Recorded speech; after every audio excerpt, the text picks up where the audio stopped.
দেখুন, বেশ কিছু ঘটনা বদলে যাবে এবং বদলে যাবে কিরকম, এবং সেটা এপ্রিল মাসে যেমন বদলাবে, পাশাপাশি মে মাসেও তার প্রভাবটা থাকবে।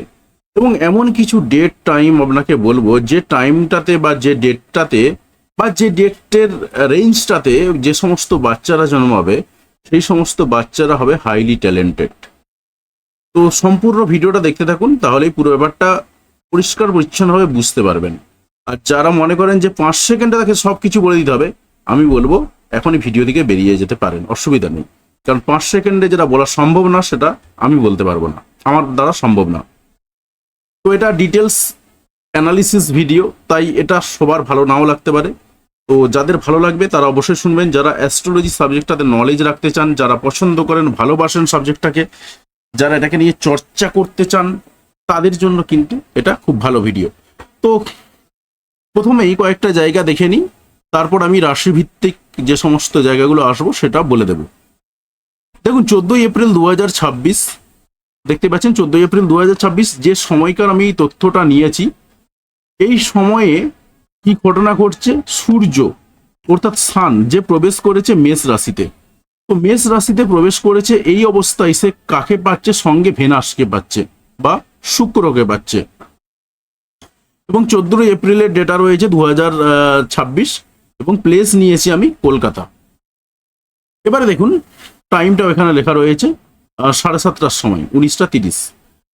তো এই সময় সূর্য প্রবেশ করে গেছে। এবারে দেখুন, সূর্যের সঙ্গে ভেনাসের কি কনজাংশন বা পাশাপাশি থাকার কারণে কোনো প্রভাব পড়বে?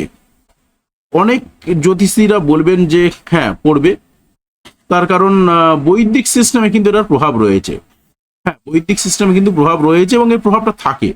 তবে যেহেতু প্রভাবটা খুবই সামান্য, তাই আমরা যারা কেপি নিয়ে চর্চা করি, আমরা কিন্তু এই যে যোগ, সানের সঙ্গে ভেনাসের যোগ বা সূর্যের সঙ্গে শুক্রের যে যোগ, এটাকে আমরা মানি না বা আমরা এটাকে খুব একটা গ্রহণযোগ্য মনে করি না।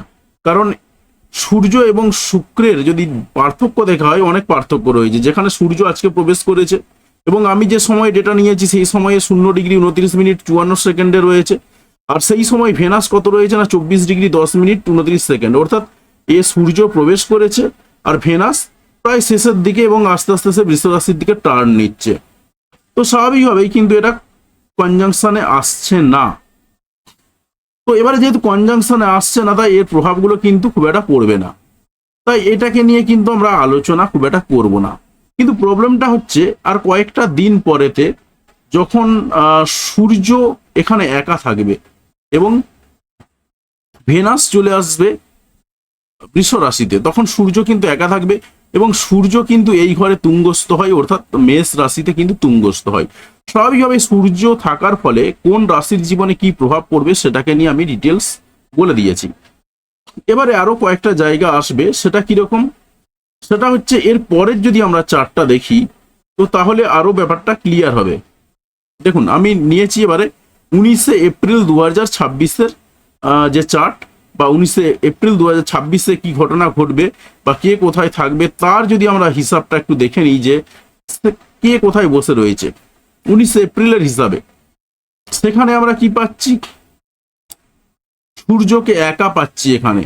অর্থাৎ এই সময় যে সমস্ত বাচ্চারা জন্মাবে তাদের কিন্তু সূর্য তুঙ্গস্থ থাকবে, সূর্য কিন্তু কোনো গ্রহ দ্বারা পীড়িত হবে না।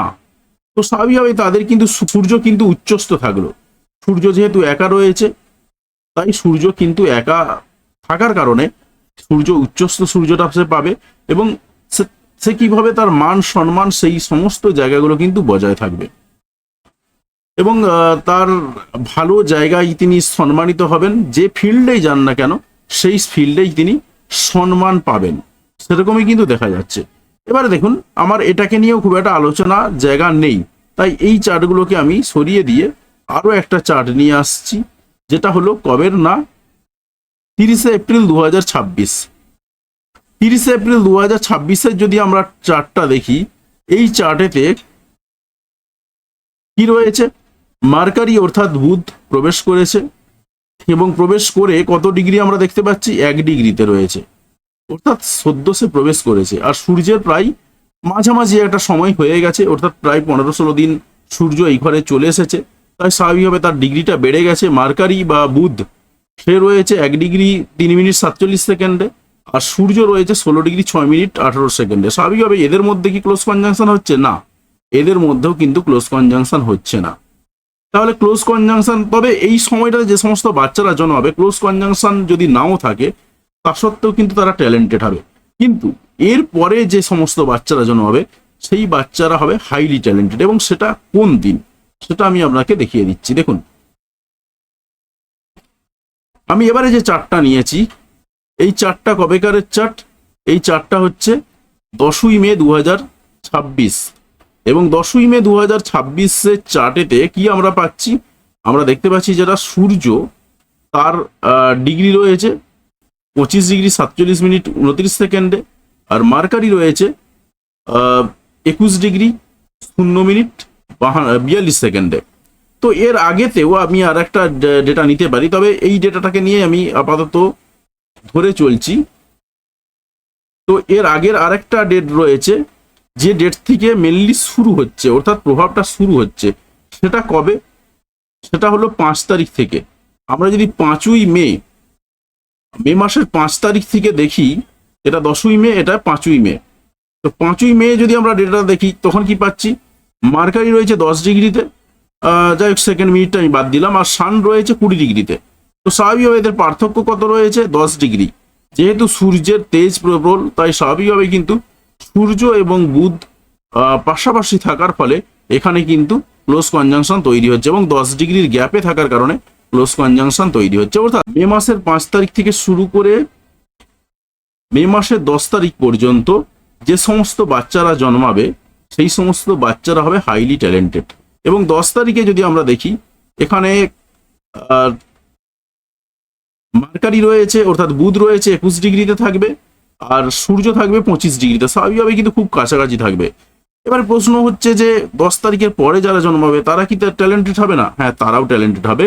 তবে একটা ঘটনা ঘটবে, আমি সেই ঘটনাটা আপনাকে বলছি। সেটা হচ্ছে মে মাসের 11 তারিখ 2026 12:47 PM কলকাতার সময় অনুসারে, বা কলকাতার অক্ষাংশ এবং দ্রাঘিমাংশ অনুসারে কি হবে?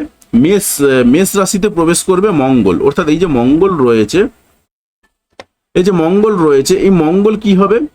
এই মঙ্গল প্রবেশ করে যাবে মেষ রাশিতে। তো স্বাভাবিকভাবে কি হবে? এখানে তার প্রভাবটা ভালোই কাজ করবে। বুধ এবং সূর্য এক ঘরে থাকার ফলে যে বুধাদিত্য যোগ তৈরি হয়, সেই যোগটা কিন্তু তৈরি হবে।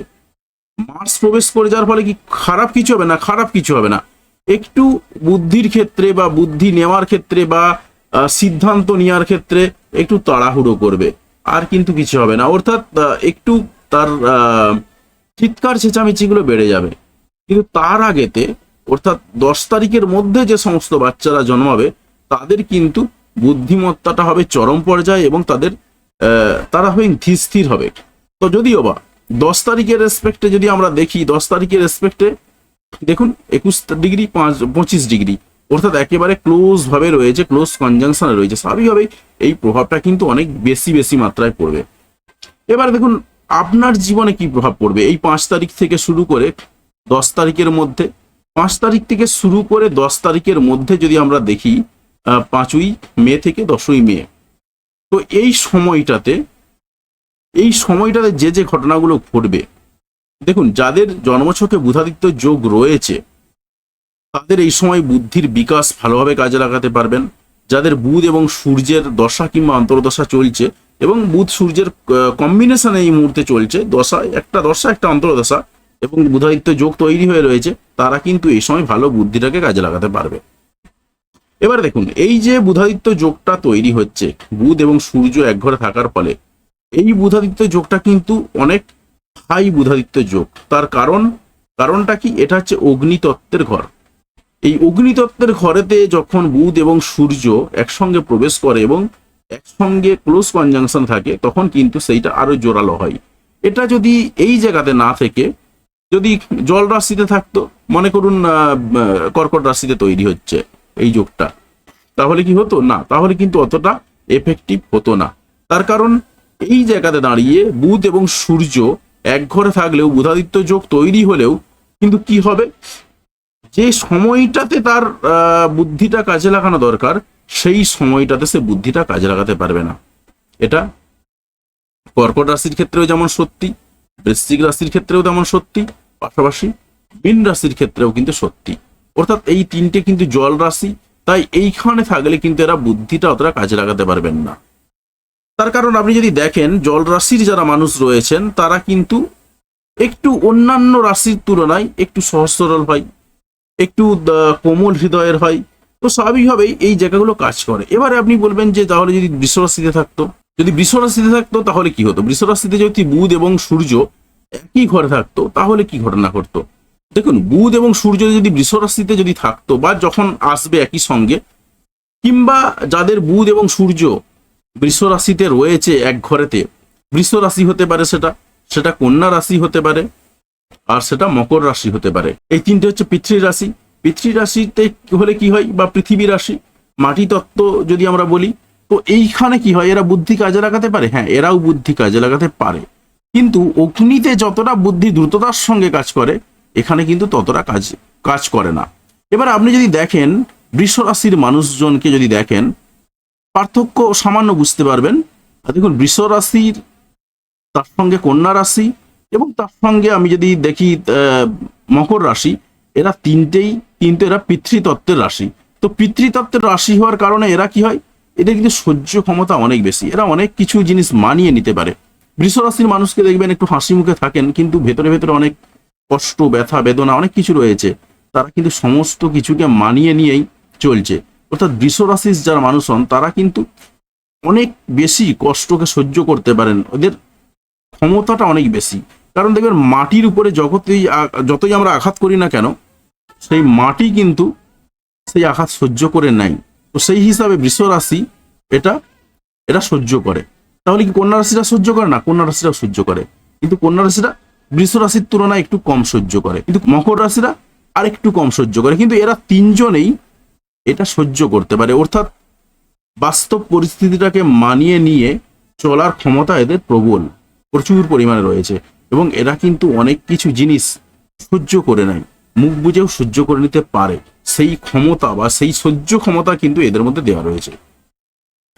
এবার যদি বায়ু রাশির মধ্যে বুধ আর শুক্র একসঙ্গে এসে পড়ে, বা যাদের বায়ু রাশিতে বুধ এবং সূর্য এক ঘরে রয়েছে, তাদের ক্ষেত্রে কি ঘটনা ঘটবে? তাদের ক্ষেত্রে যে ঘটনা ঘটবে, তারা কি বুদ্ধিটা কাজে লাগাতে পারবে? হ্যাঁ, তারাও কিন্তু বুদ্ধিটা কাজে লাগাতে পারবে। তাদের যে বুদ্ধিটা ছড়িয়ে পড়বে, এদের যে বুদ্ধি রয়েছে সেই বুদ্ধিটা কিন্তু ছড়িয়ে পড়বে। সেটা মিথুন রাশি হতে পারে, সেটা তুলা রাশি হতে পারে, কিংবা সেটা কুম্ভ রাশি হতে পারে। কিন্তু কুম্ভ রাশির ক্ষেত্রে এতটা এফেক্টিভ হয় না। তুলা রাশির ক্ষেত্রে, মিথুন রাশির ক্ষেত্রে যতটা বেশি হয়, মিথুন রাশির ক্ষেত্রে তো সাংঘাতিক লেভেলে হয়। তো মিথুন রাশিতে যদি আপনার বুধ এবং সূর্য এক ঘরে থাকে, সেই জায়গাতে দাঁড়িয়ে আপনার বুদ্ধিটাকে যেমন আপনি কাজে লাগাতে পারবেন, হয়তো অগ্নি রাশিতে যেরকম ভাবে থাকে সেখানে যেমন খুব দ্রুততার সঙ্গে কাজে লাগাতে পারেন, সেইভাবে না পারলেও আপনার বুদ্ধি কিন্তু ছড়িয়ে পড়বে। আপনার যে বুদ্ধি রয়েছে সেটা কিন্তু মানুষজন জানতে পারবেন, ছড়িয়ে পড়বে সেই বুদ্ধিটা। এবারে যখন সেটা তুলা রাশিতে থাকবে, তুলা রাশিতেও কিন্তু ছড়িয়ে পড়বে। কারণ দেখুন, এর মিথুন রাশির যদি আমরা লর্ডকে দেখি, সে হচ্ছে বুধ নিজে, যে একটা কমিউনিকেশনের প্ল্যানেট। যদি আমরা তুলা রাশিকে দেখি, তুলা রাশির যে লর্ড সে কে রয়েছে না, ভেনাস রয়েছে বা শুক্র। তো ভেনাস হওয়ার কারণে শুক্র যেহেতু সামাজিক যোগাযোগটা খুব ভালো দেখে, তাই সেই জায়গাতে দাঁড়িয়ে কিন্তু এদের যে বুদ্ধি রয়েছে সেটা সামাজিকভাবে ছড়িয়ে পড়ে। কিন্তু যখন আমরা কুম্ভ রাশিতে আসবো, কুম্ভ রাশির লর্ডকে স্যাটার্ন, অর্থাৎ এরা কিন্তু এতটা ভালোভাবে দ্রুততার সঙ্গে কাজে লাগাতে পারে না। অর্থাৎ আপনার যদি জন্মছকে বুধ এবং সূর্য এক ঘরে রয়েছে এবং সেটা কুম্ভ রাশিতে রয়েছে, তখন বুঝে যাবেন যে আপনি বুদ্ধি কাজে লাগাতে পারবেন, আপনার মধ্যে বুদ্ধিও রয়েছে, আপনার বুদ্ধি ছড়াবেও, কিন্তু স্লোলি ছড়াবে, অর্থাৎ দেরি করাবে আপনার সমস্ত কাজকর্মেতে। এটাই হচ্ছে বেসিক পার্থক্য। অর্থাৎ যাদের জন্মছকে যেখানে বুধ এবং সূর্য এক ঘরে বসে রয়েছে, সেই অনুযায়ী তাদের ফলাফলগুলো কাজ করবে। এবারে যাদের জন্মছকে বুধ এবং সূর্য এক ঘরে নেই, তারা কি বুদ্ধি কাজে লাগাতে পারবেন না? হ্যাঁ, পারবেন এই সময়টাতে। তো এই প্রসঙ্গটাতে আমি এবারে আসছি। দেখুন, যাদের জন্মছকে বুধ শুক্র এক ঘরে নেই, তাদেরও তো ট্রানজিটে এই সময়টাতে বুধ এবং সূর্য এক ঘরে আসছে। বুধ এবং সূর্য এক ঘরে আসার ফলে এবারে কে কোন লেভেলের বুদ্ধিটাকে কাজে লাগাতে পারবে?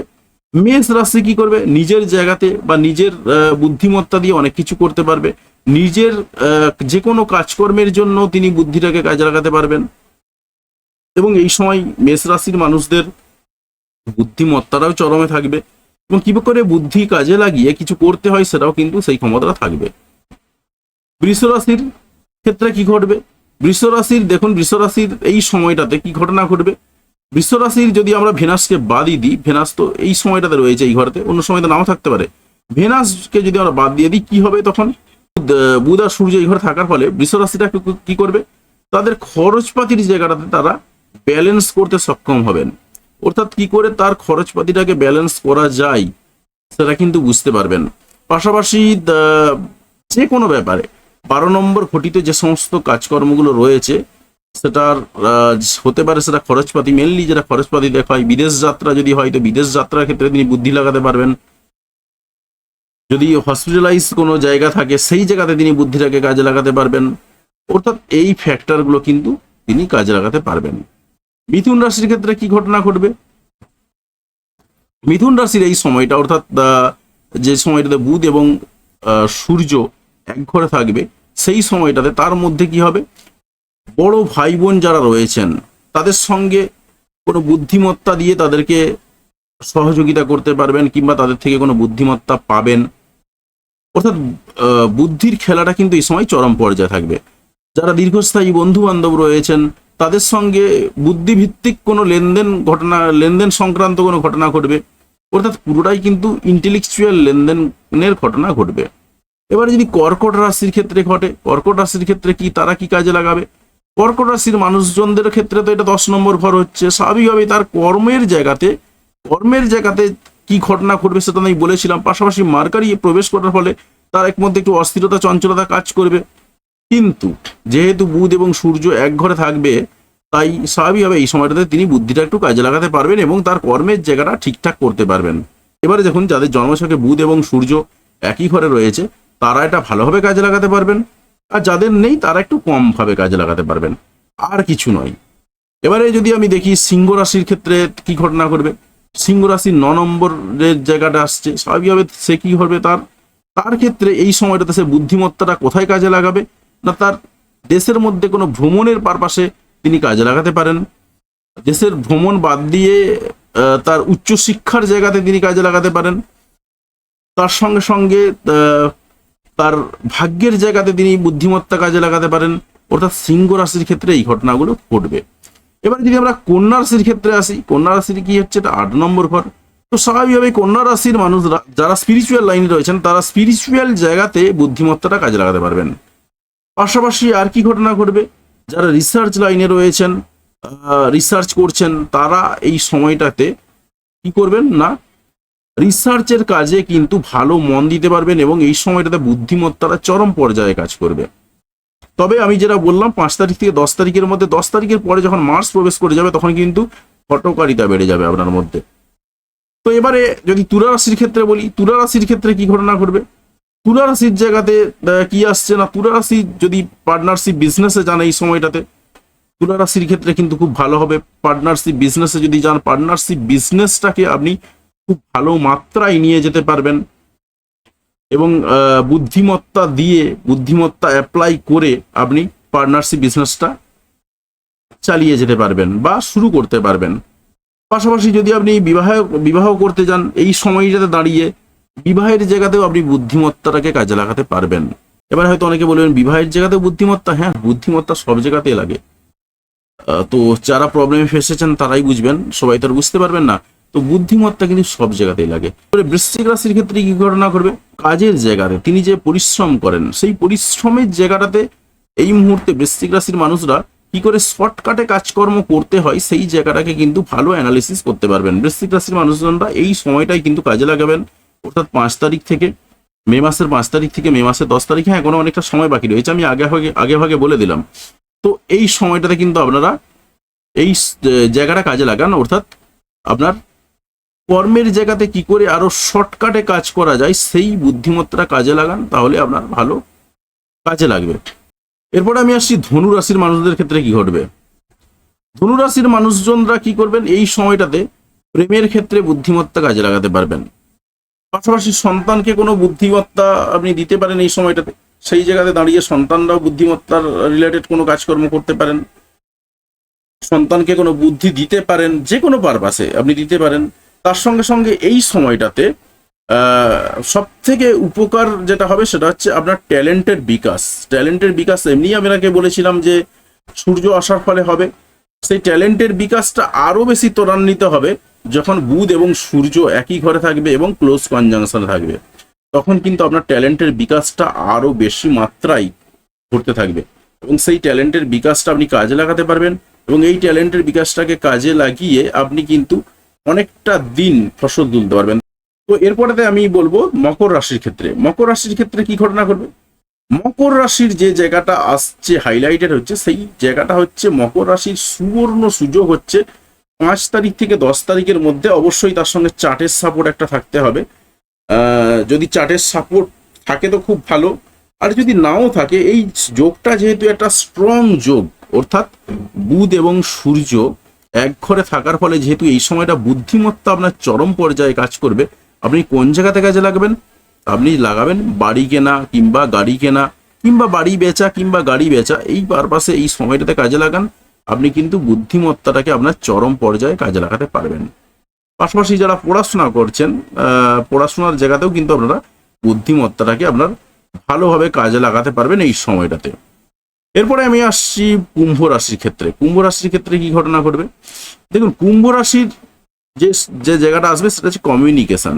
কুম্ভ রাশির মানুষরা যদি এই সময়টাতে যোগাযোগের জায়গাগুলোকে একটু ভালো করতে চান, তো এই সময়টা কাজে লাগাতে পারেন, অর্থাৎ 5 তারিখ থেকে 10 তারিখ এই সময়টাতে আপনার যোগাযোগের দিক থেকে বুদ্ধিমত্তাটা ভালো কাজ করবে, আপনারা এই সময়টাকে কাজে লাগাতে পারেন। এরপর আমি আসছি মীন রাশির ক্ষেত্রে কি ঘটনা ঘটবে। মীন রাশির ক্ষেত্রে যদি আমরা দেখি, মীন রাশির হচ্ছে অর্থনৈতিক জায়গাটা, অর্থাৎ অর্থনৈতিক জায়গার দিক থেকে কিন্তু মীন রাশিটা এই সময়টাতে তার বুদ্ধিমত্তাটাকে চরম পর্যায়ে কাজে লাগাতে পারবেন। তাই মীন রাশির যারা মানুষ রয়েছেন তাদেরকে বলবো এই সময়টা আপনার বুদ্ধিমত্তাটাকে কাজে লাগাবেন কোন পারপাসে, না কি করে ইনকাম করা যায়, কিভাবে ইনকামটা বাড়ানো যায়, বা কোন কোন পদ রয়েছে ইনকাম করার, কোন কোন জায়গাতে ইনভেস্টমেন্ট করলে ভালো হবে, এই জায়গাগুলোর দিকে যদি আপনি ফোকাস দেন তাহলে কিন্তু আপনার খুব ভালো হবে। এবং ডেটটা আমি আরো একবার বলে দিচ্ছি, 5ই মে থেকে 10ই মে এই সময়টা আপনি কাজে লাগান, আপনার ইনভেস্টমেন্টের জায়গাটা কিন্তু অনেক বেশি সিকিউর হবে। কারণ ইনভেস্টমেন্টের ডিসিশন কিন্তু আমরা একবার নিই, তারপর পরবর্তীকালে আস্তে আস্তে সেই ইনভেস্টমেন্টটা আস্তে আস্তে ভালো জায়গায় পৌঁছে যায়। তো এই সময়টাতে আপনার ইনভেস্টমেন্টের ডিসিশন নেওয়াটা সব থেকে বুদ্ধিমানের কাজ হবে। তো যাই হোক, আশা করি ভিডিওটা ভালো লেগেছে। তো কমেন্ট করে জানাবেন কোথা থেকে ভিডিওটা দেখলেন। আর চ্যানেলে যদি নতুন হয়ে থাকেন সেই জায়গাতে দাঁড়িয়ে অবশ্যই চ্যানেলটা সাবস্ক্রাইব করে পাশে আসা বেল বাটনটা অবশ্যই প্রেস করবেন পরবর্তী সময় ভিডিও নোটিফিকেশন পাওয়ার জন্য। আর আপনি যদি ইতিমধ্যে সাবস্ক্রাইব করে থাকেন তাহলে আপনাকে অসংখ্য ধন্যবাদ। তো ভিডিওতে লাইক দিয়ে আমাদের উৎসাহ বাড়াবেন এবং বন্ধুদের সঙ্গে ভিডিওগুলি শেয়ার করতে কোনোভাবেই ভুলবেন না। ভিডিওটি দেখার জন্য আপনাকে অসংখ্য ধন্যবাদ।